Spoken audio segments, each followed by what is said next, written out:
নবী তাদেরকে তুমি সতর্ক করো, জোরে বলি সুবহানাল্লাহ। কিন্তু আমরা হলাম নবীর ওয়ারিস, আমরা বলি আল গুলামু ওয়ারাসাতুল আম্বিয়া, আমরা হলাম নবীর ওয়ারিস, আমরা আলেম সম্প্রদায়। তাহলে নবীর ওয়ারিস যদি আমি আপনি হয়ে থাকি, নবী আসলেন গোটা বিশ্বের জন্য, আর আমরা ওয়ারাসাতুল আম্বিয়া, আমরা আলেমরা এসেছি একটা দলের জন্য। তাহলে নবীর ওয়ারিস তো আমরা। আরে নবী আসলেন গোটা বিশ্বের জন্য, আর নবীর ওয়ারিস বলে দাবি করছি আমরা একটা দলের জন্য। সঠিকটা করছি না বেটি? কথা বলে। তাহলে বোঝা যায় সে আজান গাছির আলেম হোক আর ফুরপুরার হোক, পৃথিবীর যে আলেম হোক না কেন, আলেমদের কাজ একটাই হবে, হাতে হাত মিলিয়ে, গলায় গলা মিলিয়ে, কাঁধে কাঁধ মিলিয়ে এই কোরআনের প্রচার প্রসার করা। ঠিক কিনা আমার ভাই? কান খুলে খেয়াল করে শুনুন, আল্লাহ পাক রব্বুল আলামিন আল্লাহর হাবিবকে পাঠিয়ে দিলেন। আমার হাবিব, গোটা বিশ্বের মানব দিগকে তুমি সুসংবাদ দেবে এবং সতর্ক করবে। এখন নবী আমার এই বিশ্বের মানব দিগকে কিভাবে দাওয়াত দিলেন? উদউ ইলা সাবিলি রাব্বিকা বিল হিকমা ওয়াল মাউইজাতিল হাসানা ওয়াজাদিলহুম বিল্লাতী হিয়া আহসান। উদউ, তোমরা ডাকো, ইলা সাবিলি রাব্বিকা, তোমার স্রষ্টার দিকে, আল্লাহর দিকে ডাকো। কেমন করে ডাকবে? ওয়াল হিকমা, হিকমতের সঙ্গে, ওয়াল মাউইজাতিল হাসানা, উত্তম উপদেশ দিয়ে, ওয়াজাদিলহুম বিল্লাতী হিয়া আহসান, এবং উত্তম যুক্তি তর্ক দিয়ে। জোরে বলেন সুবহানাল্লাহ। তাহলে নবীর জামানায় মানুষ শিরক করতো না? কথা বলেন। বেদাতি করতো না? তাহলে শিরক বেদাত থেকে আল্লাহর নবী তাদের থেকে মুখ ফিরিয়েছিলেন না দ্বীনের দাওয়াত দিয়েছিলেন? নবী তাদেরকে দ্বীনের দাওয়াত দিয়েছিলেন। তো নবী যদি তাদেরকে দ্বীনের দাওয়াত দিয়ে থাকেন, তাহলে আমাদের কাজ কি ছিল? লিতুখরিজান নাস মিনাজ যুলুমাতি ইলান নূর। আল্লাহর নবীকে আল্লাহ শিখিয়ে দিলেন। আল্লাহর নবী অন্ধকার থেকে আলো দিয়েছিলেন। যারা কুফরি করেছেন, বিদআতি করেছেন, শিরকি করেছেন, আল্লাহর নবী তাদের কাছে দ্বীনের প্রচার করেছিলেন। আল্লাহর নবী তাদের কাছে দ্বীনের দাওয়াত দিয়েছিলেন। জোরে বলি সুবহানাল্লাহ। কিন্তু আমরা আলেমরা কিন্তু বলি এ খারাপ, ও খারাপ, ও খারাপ, এ বিদআত, ও শিরকি করে, ও কুফরি করে। তো এ যদি খারাপ হলো ভালো করবে কে? এ শিরকি করে, এর ভালোটা করবে কে? আমাদের নবী যদি সবার জন্য আসেন, সবার জন্য তিনি বিশ্বের মানব জাতির জন্য যদি দাওয়াত দেয়, আমরা উলামায়ে হক নবীর ওয়ারিস, তাহলে আমরা কেন তাদেরকে দূরে সরিয়ে দিই? এইবার আমি আপনাদেরকে বলি, বর্তমান জামানায় যদি লক্ষ্য করা যায়, আজকের বর্তমান জামানার দিকে যদি ফলো করে দেখি, আমরা উলামা আলেমের দলেরা, আমরা যদি ইউটিউবার, ফেসবুকের মাধ্যমে, এই নেটের মাধ্যমে দল নিয়ে ঝগড়া করি, খারাপ এই সমস্ত একে অপরকে অশ্লীল ভাষায় গালি দিই, আমরা একে অপরকে ঠাট্টা গীবত গিল্লা করি, তাহলে জেনে রেখে দেন, এই ইসলামকে কেউ ধ্বংস করা তো দূরের কথা, আমাদের মতো কিছু সংখ্যক আলেম আমরা সব থেকে বড় বেশি ইসলামের পিছনে বেশি ক্ষতি করছি। ও ভাই জানেরা, আমি আপনাদেরকে একটা মেসেজ দিতে চাই। আজকের মানুষের মধ্যে তো ভুল হবে, কিন্তু এই ভুলটাকে মহাব্বতের সঙ্গে ভালোবাসা দিয়ে সাবলীল ভাষায় যদি বলা যায় তাহলে তার রিঅ্যাকশনটা আলাদা হবে। কিন্তু বর্তমান জামানায় আমি এমন মানুষ, আমার জ্ঞানের অহংকার দেখাই, আমার জ্ঞানের আভিজাত্য দেখিয়ে আমি একটা মানুষকে ছোট করে দিলাম, একটা মানুষকে গীবত করলাম, একটা মানুষকে গিল্লা করে ফেললাম, একটা দলকে জামাত ছোট করে দিলাম।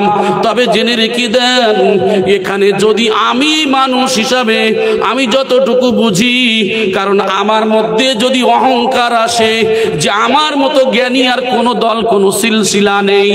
এর কারণে আল্লাহর নবী জানিয়ে দিয়েছেন আখেরি জামানায় এমন একটা সময় আসবে, এমন একটা দিন আসবে, ইন্না ইয়াসির আর ইয়াসির, এমন একটা মানুষ যারা যে ইবাদত করবে, যে ইবাদতের পর্যায়ে যাক না কেন, যদি তার মধ্যে অহংকার আসে, ওই অহংকারটা করা মানে শিরকির পর্যায়। আল্লাহর নবী বলেছেন। তাহলে আমরা যে কত অহরহ শিরক করে ফেলছি তার ঠিক নেই। ফোনে এ আলেম ও আলেমের বাজে ভাষা বলে, ও আলেম ও আলেমের বাজে ভাষা বলে, এ ওকে গালি দেয়, ও ওকে গালি দেয়, ওর নাম খারাপ করে ডাকে। নাম খারাপ করে না, করে না? কত এমন শোনা যায়। কিন্তু আল্লাহর কোরআন বলছে সূরা হুজরাতের 11 এবং 12 নম্বর আয়াতটা দেখে নেবেন। আল্লাহর কোরআন বলছে ওয়ালা তানাবাযু বিল আলকাব, তোমরা একে অপরকে মন্দ নামে ডেকো না। তোমরা একে অপরকে মন্দ নামে ডেকো না। আল্লাহর কোরআন তাহলে আমরা কতটা পড়েছি যে আমরা এই সমস্ত ভাইদের বিভিন্ন ভাষায় গালি দিই। এই জন্য করে আজকের সুফি মুফতি আজান গাজী রহমাতুল্লাহ আলাইহি বারবার বলেন যে হাক্কানি আঞ্জুমানের কাজ হলো কোনো দল, কোনো সিলসিলার বিরুদ্ধে বলা যাবে না। আল্লাহর মেহবুব বান্দাদের সম্পর্কে কোনো ঠাট্টা গীবত গিল্লা করা যাবে না। আমাদের কাজ হবে শুধু কোরআনের প্রচার করা, আমাদের কাজ হবে রসুলের হাদিসকে প্রচার প্রসার করা। হাক্কানি আঞ্জুমান কোনো কারোর হাক্কানি আঞ্জুমানের বিরুদ্ধে যদিও কথা বলে, কিন্তু তুমি রাগ করো না, তার জন্য তুমি বুঝিয়ে দাও। কিন্তু হাক্কানি আঞ্জুমানের যারা গালি দেয়, তোমরা তাদেরকে গালি দিয়ে আদায় করো না, বরং তাদের জন্য দোয়া করো, ইলাহি রহমত জিয়াদা কর কিয়ামত তক तमाम आलम पर। পৃথিবীর জমিনে শুধু মানব জাতি নয়, জিন জাতি নয়, যত কীট পতঙ্গ, যার বনের জঙ্গলে প্রাণীকুল যত আছে, চোখে দেখা যায় না, মাটির সঙ্গে মিশে আছে, আল্লাহ তোমার রহমত, তোমার দয়া, তোমার করুণা যে প্রাণীর উপরে যতটা আছে, ওগো আল্লাহ আরো বাড়িয়ে দেন। জোরে বলি সুবহানাল্লাহ। তিনি দোয়া চাইছেন, ইলাহি উরসে কুল শাখা ওলিयों को কিয়ামত তক মুবারক হো। ও আল্লাহ, পৃথিবীর জমিনে যেখানে যত ওলি আল্লাহ শুয়ে রয়েছে, আল্লাহ গো সমস্ত ওলি আল্লাহদের তুমি কল্যাণ করো। আর আজকের সুফি মুফতি আজান গাজী রহমাতুল্লাহ আলাইহির বিরুদ্ধে অনেক আলেমরা কথা বলে এরা হলো বিদআতি দল, এরা হলো ভণ্ড দল।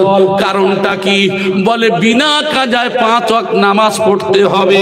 বিনা কাজায় 5 ওয়াক্ত নামাজ পড়লে এরা বাতিল দল নাকি? কথা বলে, যারা বিনা কাজায় নামাজ পড়ে এরা বাতিল। তাহলে বিনা কাজায় নামাজ পড়তে হবে। আল্লাহর মেহবুব বান্দা বলে দিলেন, এখন আমরা তো মাদ্রাসায় পড়ে এসেছি, এখন আমাদেরকে যদি বলা যায় বিনা কাজায় 5 ওয়াক্ত নামাজ পড়তে হবে, তাহলে জীবনে এত ফতোয়ার কিতাব পড়ে আসলাম, এত ফতোয়ার কিতাব পড়ে আসার পরে সেখানে তো কাজা সম্পর্কে লেখা আছে। আপনি যে কিতাব পৃথিবীর জমিনে পড়েছেন, ওই কিতাবের মধ্যে সেখানে লেখা আছে, যদি বেহুশি হয়ে যান, পাগল হয়ে যান, বেহুশি হয়ে যান, পাগল হয়ে যান, সেখানে কারণ দেয়া রয়েছে। ওই কারণে যদি আপনার নামাজটা কাজা হয়ে যায়, তাহলে ওই কাজাটা আপনি পড়তে পারবেন, নচেত ইচ্ছাকৃত কাজা করা যাবে না। এটা সুফি মুফতি আজান গাজী রহমাতুল্লাহ আলাইহির জবানের কথা শুধু নয়, এটা আল্লাহর নবী হাদিসের মধ্যে বলেছেন, মান তারাকা সালাত মুতাআম্মিদান ফাকাদ কাফার। যে ইচ্ছাকৃত নামাজ তরক করলো সে অবিশ্বাসীর সমপর্যায়। কার কথা? নবীর কথা। আল্লাহর নবী বলেছেন যে ইচ্ছাকৃত নামাজ কাজা করে সে অবিশ্বাসীর সমপর্যায়ে। আচ্ছা বলেন তো দেখি, আপনি দুনিয়ার কাজ করতে যাবেন, মাঠে কাজ করতে গেছেন, এখন আপনি দুনিয়ার সব কাজ করবেন, মাল ইনকামের চিন্তা ভাবনায় আপনি বার হয়ে গেলেন, দুনিয়ার ইনকাম আপনি ভালো বোঝেন। আল্লাহ যে 24 ঘন্টার মধ্যে আপনার যে ইবাদত দিল 5টা টাইম নামাজ, তাহলে এই নামাজের বেলায় এত অনীহা ভাব কেন? ইচ্ছাকৃত কাজা করেন কেন? এখন বলবেন আমি গরিব মানুষ, আমি চাষবাস করে খাই, মাঠে যাই, আসরের সময় হয়ে যায়, কি করব? আমি বাড়িতে এসে আসরটা কাজা পড়ে দিই।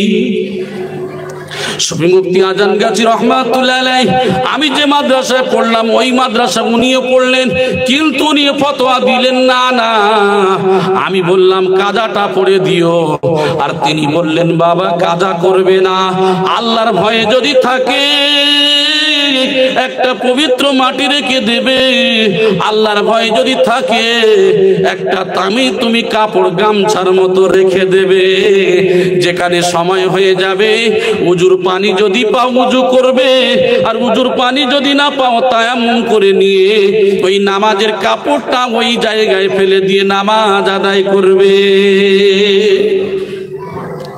কারণ নামাজের যে টাইম টেবিল ঘড়ি থাকে ওই টাইম টেবিল ঘড়িটা মসজিদের মধ্যে লাগানো হয়, ওর উপরে আরবিতে একটা বাক্য লেখা থাকে, ইন্নাস সালাতা কানাত আলাল মুমিনিনা কিতাবাম মাওকুতা।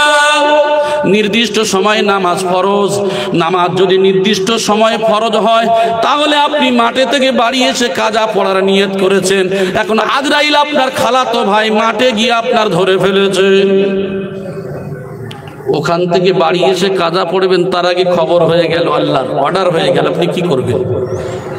ও আমার ভাইজানেরা, এই জন্য করে মৌলানা বলছে না বাবা তুমি বাড়িতে এসে কাজা পড়া তো দূরের কথা, ওই জায়গায় তুমি নামাজটা আদায় করো। আর দেখা যায় সেখানে রুকু সেজদা করার জায়গা নাই, তাহলে তুমি কি করবে? পানি পাচ্ছ না, তুমি মাটি দিয়ে তায়াম্মুম করে চোখের ইশারায় হাতের ইশারায় যদি তুমি মাথার ইশারা দিয়ে নামাজ পড়ো, আমার আল্লাহ পাক রব্বুল আলামিন বান্দার অন্তরের খবর জানে না, জানে না। তাহলে ওই নামাজটা আপনি ইশারায় পড়ে দিলেন, আর বাড়িতে এসে নামাজটা যখন দোহরে দেবেন, আমার আল্লাহ পাক রব্বুল আলামিন পরিস্থিতির কারণে আমার বান্দা আমার স্মরণ করেছে, ওই বান্দার কাজা লেখা হবে না। জোরে বলি সুবহানাল্লাহ। যদি বলেন কোথায় পেলেন? আল্লাহর কোরআনে বলে, ফাইন কিবতুম ফারিজালান আও রুকবানান ফাইদা মিনতুম ফাযকুরুল্লাহ কামা আল্লামাকুম মা লাম তাকুনু তা'লামুন। ফাইন কিবতুম, যদি তোমরা আমি আল্লাহ আমাকে ভয় করো, ফারিজালান হাঁটা অবস্থায়, আও রুকবানান অথবা আরোহী অবস্থায়। তাফসীরের মধ্যে উল্লেখ করা হয়েছে দাঁড়ানো অবস্থায়, বসা অবস্থায়, আরোহী অবস্থায়, সর্ব অবস্থায় তুমি নামাজ কায়েম করো। ফাইদা মিনতুম, যখন তুমি স্থগিত হবে, আরামদায়ক জায়গায় চলে আসবে, রুকু সিজদা করতে পারো নাই, আরামদায়ক জায়গায় চলে আসবে, ফাযকুরুল্লাহ, আমি আল্লাহ আমারে স্মরণ করো, কামা আল্লামাকুম মা লাম তাকুনু তা'লামুন, যেটা তুমি জানতে না আমি আল্লাহ তোমারে শিক্ষা দিয়েছি। তাহলে বোঝা যায় নামাজ ইচ্ছাকৃত কাজা করা যাবে না। আর আমরা কি করছি? আমরা বলছি কাজা হয়ে গেছে পড়ে দেন, কিন্তু মৃত্যুর ভয় আমাদের দিলের মধ্যে নাই। এই জন্য করে বলে বিনা কাজায় নামাজ পড়ে এরা কি? এরা শিরকি বেদাতি করে, এরা হলো বাতিল দল। এই যে কোরআনের মজলিস যখন হবে, মজলিস করতে গেলে টাকা থাকলে করতে পারবে না, সর্বপ্রথম যেতে হবে কলকাতা বাগমারিতে। সেখানে যাওয়ার পরে বলবে হুজুর আমি এমন মজলিস করতে চাই, আমি একটা সওয়াব রেসানির মজলিস করব। সর্বপ্রথম তানার কথা হলো, ও বাবা তুমি আগে 5 ওয়াক্ত নামাজ পড়ো, তারপরে এই মজলিস তুমি করতে পারবে। নামাজ যদি না থাকে যত সুন্দর করে মজলিস করো না কেন, আউয়ালু মা ইউহাসাবু বিহিল আবদু ইয়াউমাল কিয়ামাতিস সালাত, যে বান্দার জীবনে নামাজ নাই ওই বান্দার সঙ্গে আল্লাহর কোনো কানেকশন, কোনো সম্পর্ক নাই। আল্লাহর সঙ্গে বান্দার সম্পর্ক নেই, তা আপনি মজলিস করে কি করবেন?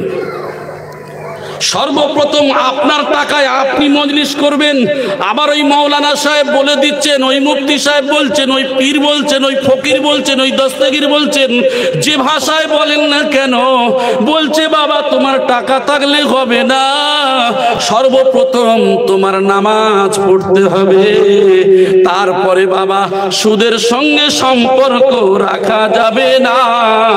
এখন আমার সন্ধালিয়ার ভাইয়েরা চিন্তা করে, যদি এই হয় তাহলে এখন বর্তমানে ব্যাংকে টাকা না রাখলে চলে না। সত্যিকারের তো এখন ছেলে মেয়ে সবার ব্যাংকে করতে হয় না, করতে হয় না, তো ওখানেও তো সুদ হচ্ছে, তাহলে কি হবে? ও ভাই জানেরা, কাল খুলে খেয়াল করে শুনুন, নিশ্চয় আপনার কথা সঠিক, ব্যাংকে না রাখলে চলবে না। বর্তমান পরিস্থিতিতে ছেলের পড়াশোনা, মেয়ের পড়াশোনার জন্য অ্যাকাউন্ট করতে হবে, নিজেরও অ্যাকাউন্ট করতে হবে, অ্যাকাউন্ট ছাড়া বাঁচা যায় না। চেষ্টা করবেন আপনি কারেন্ট অ্যাকাউন্ট করা, কিন্তু কারেন্ট অ্যাকাউন্ট বর্তমানে আবার দিতে চায় না। সেভিংস যদি হয়ে যায় পরিস্থিতির কারণে, তাহলে আপনি 2 মাস 3 মাস পরে আপডেট করবেন, আপনার বইয়ে একটা সুদ আসবে 2, 3, 5, 7, 10 এমন করে একটা অ্যামাউন্ট আসে সুদ, যেটা ইন্টারেস্ট বলে লেখা থাকে। ওই ইন্টারেস্টের টাকাটা তুলে নিয়ে আপনি কি করবেন, গোশ কিনে কাক চিল কুকুর যারা হারাম খায় হালালও খায়, এই কুকুর চিল এদেরকে ওই গোশ খাইয়ে দেবেন, ওই গোশ খাইয়ে দেবেন। যদি বলেন এটা কেমন করে হয়, ও আমার ভাই জানেরা, কান খুলে খেয়াল করে শুনুন। এখন আল্লাহ পাক রব্বুল আলামিন যে বললেন, আর আমরা বলি বর্তমানে সুদকে বেঁচে চললে চলা যাবে না, কিন্তু ওটা তো আমি বলতে পারবো না, আমি পারি না, এর জন্য আমি দায়ী, এর জন্য কোরআন দায়ী নয়। আল্লাহর কোরআন বলেন সূরা আল বাকারা আয়াত নম্বর 278, ইয়া আইয়ুহাল্লাযীনা আমানু তাকুল্লাহ ওয়াযরু মা বাকিয়া মিনার রিবা ইন কুনতুম মুমিনিন। হে ঈমানদারগণ, আল্লাহকে ভয় করো, যার কাছে যতটুকু সুদ আছে ছেড়ে দাও। ইন কুনতুম মুমিনিন, যদি তোমরা আমি রব আমার বিশ্বাস করে থাকো। আল্লাহর বিশ্বাস করেন না কেউ আছেন নাকি? আমরা সবাই আল্লাহর বিশ্বাসী। আল্লাহ বলছেন যার কাছে যতটুকু আছে ছেড়ে দাও।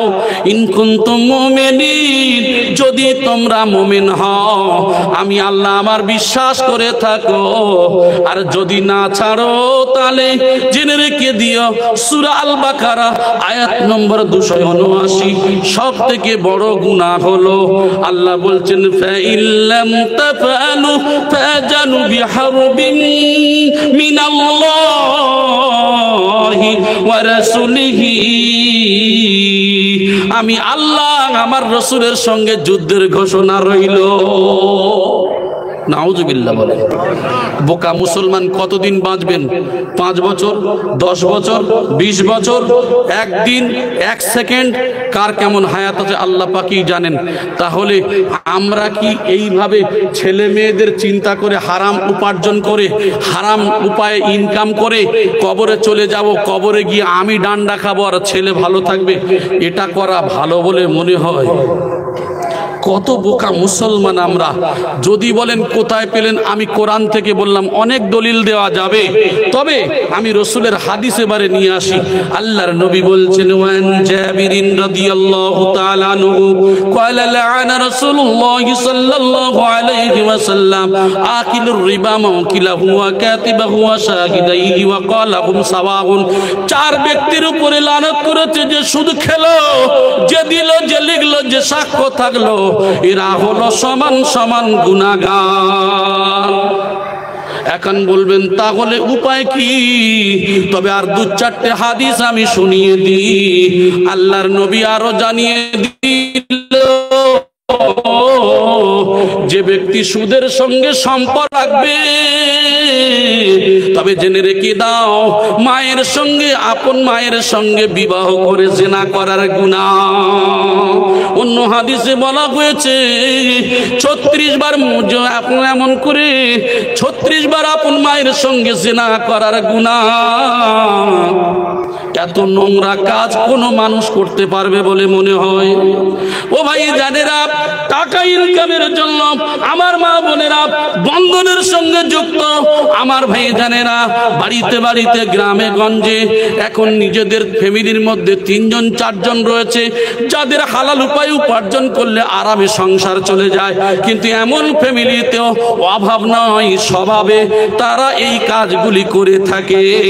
আমি তাদের উদ্দেশ্যে একটু শুনিয়ে দিই, বর্তমান জামানায় আজকে আমাদের অ্যাকাউন্ট না করলে চলবে না। তবে এর মধ্যে পদ্ধতি হলো এটাই, এর মধ্যে আপনি আপডেট করার পরে INT ছোট্ট ছোট্ট করে 3টা শব্দ লেখা থাকে আর তার পাশে টাকাটা লেখা থাকে, এটাই হলো ইন্টারেস্ট। এই ইন্টারেস্টের টাকাটা যোগ করে নিলেন। আপনার মনে করুন 1 টাকা, 2 টাকা, 3 টাকা, এরকম করে 3 মাস পরে পরে খুব বেশি গেলে 50-100 টাকা হোক, এই টাকার গোশ কিনে নিয়ে আপনি কাফারা স্বরূপ কাকচিল কুকুরকে খাইয়ে দেবেন। আর আমার মতো মৌলানা, তিনি মৌলানা বলছে গোশ কিনে কাকচিল কুকুরকে খাইয়ে দেবেন, আর আমি আমার মতো, আমি মৌলানা একই মাদ্রাসায় পড়ে আমি বলছি গরিবের বিবাহ হয় নাই, গরিবকে দিয়ে দেবেন। এবার পার্থক্যটা বুঝিয়ে দিই। 10 টাকার ফেরিডন কিনবেন, 10 টাকার ফেরিডন কিনে আমি ধনী মানুষ, আমি খেলে মরব, আর গরিবকে 10 টাকার ফেরিডন কিনে খাওয়ানো হবে, সে বেঁচে থাকবে। কথা বলেন না? আমার জন্য যেটা বিষ তার জন্য সেটা বিষ। বিষের ধর্ম হলো মারা, ঠিক কিনা? তাহলে কি করা যাবে? ওই হারাম টাকা হারামেই দিয়ে দেন, যার হক তাকেই দেন। আপনার 97.5 টাকা, মনে করুন 100 টাকার মধ্যে 5 টাকা হারাম, আপনি দিয়ে দিলেন 95 টাকা আপনার আছে, আরো 5 টাকা থেকে আপনি গরিবের দেন। 1টা টাকা দান করলে 10 টাকার সওয়াব পাওয়া যায়। আর একটু জোরে বলি সুবহানাল্লাহ। তাহলে তো সহজ বুদ্ধি, কোরআন হাদিসের কিয়াসের মাধ্যমে তো বোঝা যায়। আজকের বর্তমান জামানায় এই নেটের মাধ্যমে দেখতে পাই, এই মাদ্রাসায়, একই মাদ্রাসায় পড়ার পরে কিছু আলেম আমরা দেখতে পাচ্ছি তারা বয়ান করে ব্যাংকে টাকা রাখলে কোনো কিছু হয় না, যেটাই উঠুক না কেন ওটা সুদ নাই, ওটা নিজের পারপাসে খরচ করা যাবে। একবার জোরে বলেন নাউজুবিল্লাহ।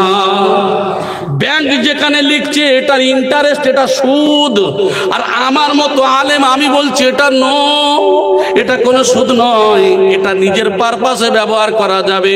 তাহলে চিন্তা করে দেখেন আমাদের অন্তর্চক্ষু বন্ধ হয়েছে কোন কারণে? অন্তর্চক্ষু বন্ধ হয়েছে হারাম খাওয়ার কারণে। আবার এদিকে বলতে গেলে বলে চলবে কি করে? হারাম হালাল বেঁচে চললে চলা যাবে না। আমার নবী হাদিসের মধ্যে তাই তো জানিয়ে দিলেন, আল্লাহর কোরআনের মধ্যেও জানিয়ে দেয়া হলো, হাদিসে কুদসির মধ্যেও হুঁশিয়ার করা হলো, ইয়া আইয়ুহার রাসূল কুলু মিনাত তাইয়্যিবাতি ওয়া আমালু সালিহান। হে রাসূল, আগে নামাজ নয়, হে রাসূল আগে রোজা নয়, হে রাসূল আগে যাকাত নয়, হে রাসূল আগে হজ নয়, সর্বপ্রথম হলো হালাল খাওয়া, তারপরে সৎ কাজ করো। অনেকেই চালাক মানুষ বলে ও তো নবীর বলা হয়েছে, তারপরে বলা হলো ইয়া আইয়ুহাল্লাযীনা আমানু কুলু মিন তাইয়্যিবাতি মা রাযাকনাকুম। আয় আমার ঈমানদারগণ, তোমাদের মধ্যে যে পবিত্র বস্তু দিয়েছি তার থেকে তোমরা ভক্ষণ করো। ঈমানদারকে বলা হলো, আমরা জানি হারাম জায়গা রয়েছে, বৈধ অবৈধ দুটো বস্তু রয়েছে। এখন আপনারা হাদিস কোরআন কিছুই শোনেননি, জানেননি। আপনাদের সাধারণ মানুষ যদি আপনাদের কাছে বলা যায় যে বাবা একটা মানুষ রিক্সা চালিয়ে রোজগার করলো 50 টাকা, আর একটা মানুষ ঘুষের টাকা নিল 500 টাকা। এখন আপনি জীবনে কোরআন হাদিস জানেন না। আপনার যদি প্রশ্ন করা যায় কোনটা হারাম আর কোনটা হালাল, সাধারণ মানুষ সবাই বলে দেবে যে ফাঁকিবাজি করে লোকের সর্বনাশ করে ঘুষ খেলো, ওই টাকাটার উপার্জন হারাম। আর যে রিক্সা চালিয়ে কষ্ট করে উপার্জন করলো ওই টাকাটা হলো হালাল। পারবে না পারবে না কথা বলেন। সাধারণ মানুষ বলে দেবে, সাধারণ মানুষ বলে দিল, আর আমি বলছি এটা সম্ভব নয়। হারাম হালাল বেঁচে চলবে কি করে? তাহলে আমার মনে হয় আমার নবী চালাক ছিলেন না, আমরা চালাক। আস্তাগফিরুল্লাহ। ও আমার ভাইজানেরা খেয়াল করে শুনুন, আল্লাহর নবী বলেছেন জামানুন, আমার উম্মতের সম্মুখে এমন একটা জামান আসবে, এমন একটা সময় আসবে, লা ইউবালিল মারউ মা খাজা মিনহু, সেদিন মানুষ পরোয়া করবে না কি উপায়ে সে উপার্জন করবে। আমিনাল হালালি আমিনাল হারাম, সে হালাল উপার্জন করবে না হারাম উপার্জন করবে, বিচার থাকবে না। কোন পথে সে উপার্জন করবে, বৈধ না অবৈধ, মানুষের বিচার থাকবে না। আচ্ছা, আল্লাহর নবী 14.5 বছর আগে কম বেশি তিনি বলেছেন, এখন লক্ষ্য করে দেখেন মিলছে না কথা বলে। তাহলে আল্লাহর নবী তিনি কত আগে এগুলো জানিয়ে দিয়েছেন। আবার হাদিসের মধ্যে উল্লেখ করেছেন, লাহমিন নাবাতা মিনাস সুহতি কুল্লু লাহমিন নাবাতা মিনাস সুহতি কানাতিন নারাউলা বিহি। যদি কোনো মানুষ খাদ্য খায়, ওই খাদ্যটা যদি হারাম হয়, আমরা জানি মেডিকেল সায়েন্স বলে যে খাদ্য খাই শরীরে রক্ত মাংস তৈরি হয়, তাহলে যদি হারাম পয়সা হারাম মাল দিয়ে খাদ্য খাই, ওই খাদ্য যাওয়ার পরে আমার শরীরের রক্ত মাংস হারাম মালে যদি তৈরি হয়, আল্লাহর নবী বলেন কানাতিন নারাউলা বিহি, তার জন্য দোজখের আযাব হলো সমীচীন। এই শরীর পুড়বে, একমাত্র কি হবে, জাহান্নামের আগুন দিয়ে পোড়ানো হবে। তাহলে এবার আপনাদের কাছে প্রশ্ন করি, আমি 10 বছর 20 বছর 5 বছর 1 বছর 1 মাস 1 দিন 1 মিনিট 1 সেকেন্ড এটাই আমি হালাল পথে বাঁচবো না হারাম উপার্জনে বাঁচবো? অনন্ত জীবন যদি নষ্ট হয়ে যায় সামান্য সময়ের জন্য, অবশ্যই এটা থেকে আমার আপনার পরহেজ করতে হবে। এইবারে চলে আসি সুফি মুফতি আজান গাছি রহমাতুল্লাহ আলাইহি কি বলেছেন। এরপরে চলে আসি ফুরফুরা শরীফে হযরতে আবু বকর সিদ্দিক রহমাতুল্লাহ আলাইহি কি বলেছেন। এরপরে কোন কোন ওলি আল্লাহ পৃথিবীর জমিনে যত এসেছেন তারা কি বলতে চেয়েছেন। এখন সুদ বর্তমানের দিকে লক্ষ্য করে যদি লক্ষ্য করা যায়, এখন সুফি আজান গাছি রহমাতুল্লাহ বলছেন সুদ হারাম। ফুরফুরা শরীফে হযরত আবু বকর সিদ্দিক রাহমাতুল্লাহ আলাইহি তিনি কোনদিন বলেছেন নাকি হালাল? বলেছেন? তিনিও বলেছেন হারাম। এক কথায় পৃথিবীর জমিনে কোন আলেম পর্যন্ত বলতে পারবে না যে এটা হালাল। তাহলে বুঝতে পারা যায় সবাই বলবে হারাম। মানতে পারি না এর জন্য আমি দোষী, এর জন্য কোরআন দোষী নয়। মানতে পারি না এর জন্য হাদিস দোষী, আমরা হাদিস দোষী নয়, আমরা দোষী, হাদিস দোষী নয়। মানতে পারি না এর জন্য কোন ওলি আল্লাহর দোষ দিয়ে হবে না, বরং আমি দোষী, আমি মানতে পারি না। এই জন্য করে দিনের ব্যাপারে সমস্ত ওলি আল্লাহদের জবানটা একটাই, জোরে বলেন সুবহানাল্লাহ। আল্লাহর নবী ভবিষ্যৎবাণী করে গেলেন, আখেরি জামানায় এমন একটা সময় আসবে, ইজাতু কিজাল পাইয়ু দিওয়ালান ওয়ালা আমানাতু মাগনামান ওয়াজ যাকাতু মাগরামান ওয়া তুউল্লিমা লিগাইরাদ্দিন। আখেরি জামানায় এমন একটা সময় আসবে মানুষরা ইলম শিক্ষা করবে দুনিয়ার উদ্দেশ্যে, ইলমে দ্বীন এদের মধ্যে থাকবে না। ও আমার ভাইজানেরা, আমি ঠাট্টা করছি কাকে? আমি ঠাট্টা করছি সুফি মুফতি আজান গাছি রহমাতুল্লাহ আলাইহিকে। আমি ঠাট্টা করছি কাকে? আমি হযরতে আবু বকর সিদ্দিক রহমাতুল্লাহ আলাইহিকে ঠাট্টা করছি। আমি কাকে ঠাট্টা করছি? আমি করছি হাজী ইমদাদুল্লাহ মুহাজির মক্কি রহমাতুল্লাহ আলাইহিকে। পৃথিবীর জমিনে আল্লাহওয়ালা বুজুর্গ যারা দ্বীনের জন্য কুরবানি করে গেলেন, আমরা তাদের ঠাট্টা করি, বরং আমার নিজের চলাফেরা খাওয়া উঠা বসা ঠিক নেই। এই জন্য করে সুফি মুফতি আজান গাছি রহমাতুল্লাহ আলাইহি হুঁশিয়ার করেছে, বাবা কোন ওলি আল্লাহর বিরুদ্ধে বলা যাবে না, কোন উলামায়ে হক্কানির বিরুদ্ধে বলবে না। সব সময় মনে করবে নিজেই খারাপ, নিজেই সঠিক নেই, আমি কত ভুল করছি, নিজের গুনার দিকে লক্ষ্য করে চলবে বাবা। আর কোরআনের এই জায়গায় এটা বলা হয়েছে, হাদিসের এই জায়গায় এটা বলা হয়েছে, বাবা এই জিনিসটা জানিয়ে দেবে মানুষ চিন্তাশীল জীব।